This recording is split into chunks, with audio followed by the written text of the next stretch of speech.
Bueno. Agora. Muita coisa aconteceu de ontem para hoje, relacionando ainda mais Daniel Vorcaro, banqueiro, dono do Banco Master, com o ministro do Supremo Tribunal Federal, Dias Toffoli, que é relator do caso Banco Master no Supremo. E o que aconteceu? Foram encontradas pela Polícia Federal conversas no celular de Daniel Vorcaro mencionando Dias Toffoli. Lívia Braz, diretamente então de Brasília, conta pra gente. Lívia, bom dia.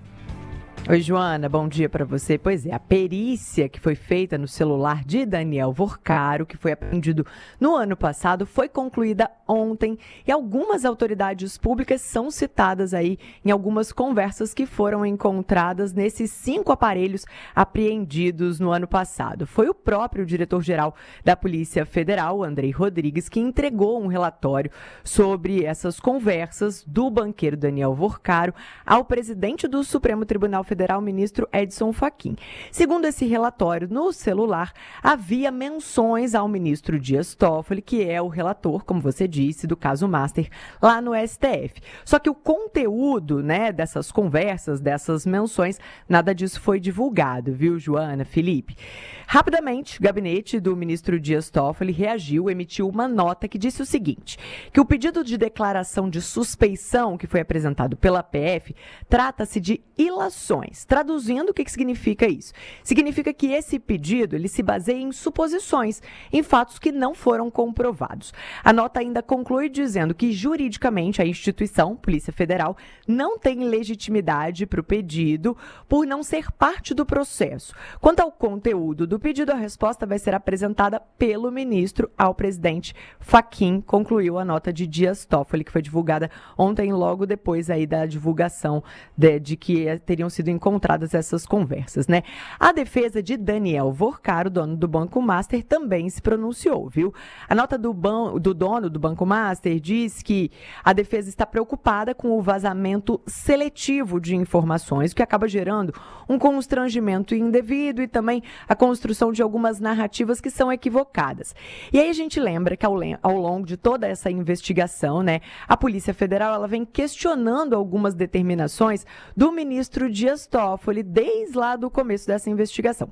Uma delas foi da decisão de Toffoli de que tudo que fosse apreendido ao longo das operações, teve a Compliance 0, fase 1, fase 2, tudo isso, todos esses objetos deveriam ficar lacrados e guardados na sede do Supremo Tribunal Federal.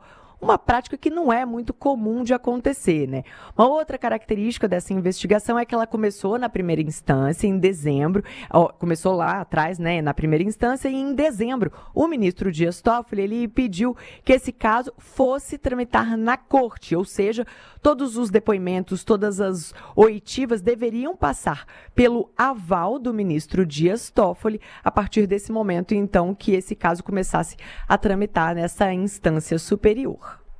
Bom, vale aqui esse reforço, fez bem você, Lívia, em recontar essa história desde o começo, porque muitas vezes tem tanta informação caindo no nosso colo, literalmente caindo no nosso colo, que a gente fala, peraí, quando que começou isso? Por que a gente está discutindo o STF mesmo? Sim, porque em algum momento no ano passado essa investigação sobe para o STF por causa dessa suspeita de envolvimento de um parlamentar. Bom, isso acabou não sendo... Isso, de um deputado. Exatamente, isso acabou não sendo comprovado até agora.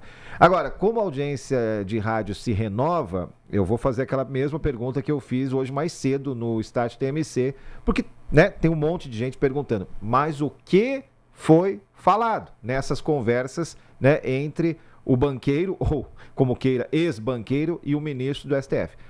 O fato é que não temos essa informação, isso não foi divulgado, Lívia? Não temos. A verdade é que as notícias, Felipe e Joana, elas vêm caindo em doses homeopáticas, Cada hora aparecem novas.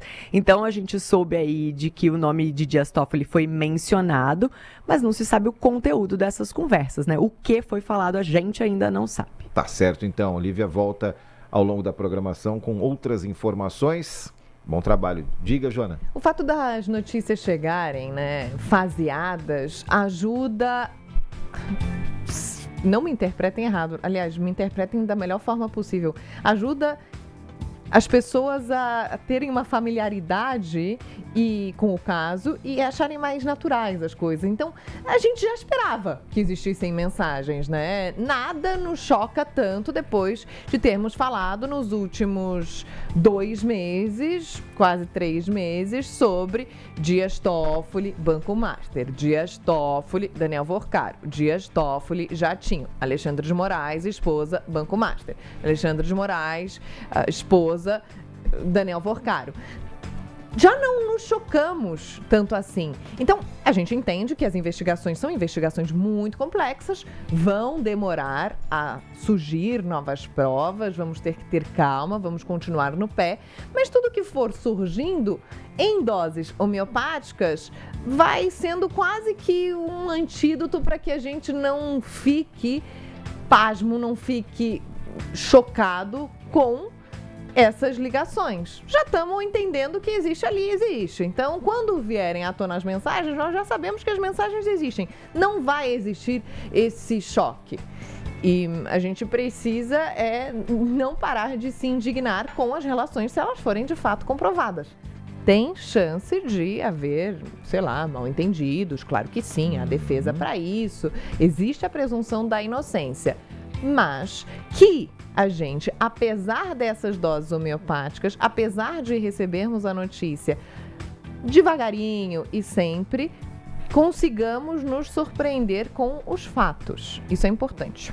Joana, você me fez lembrar de uma frase que um professor meu na faculdade disse, eu nunca esqueci, com sábia ironia, ele disse o seguinte: a ética é pessoal e intransferível.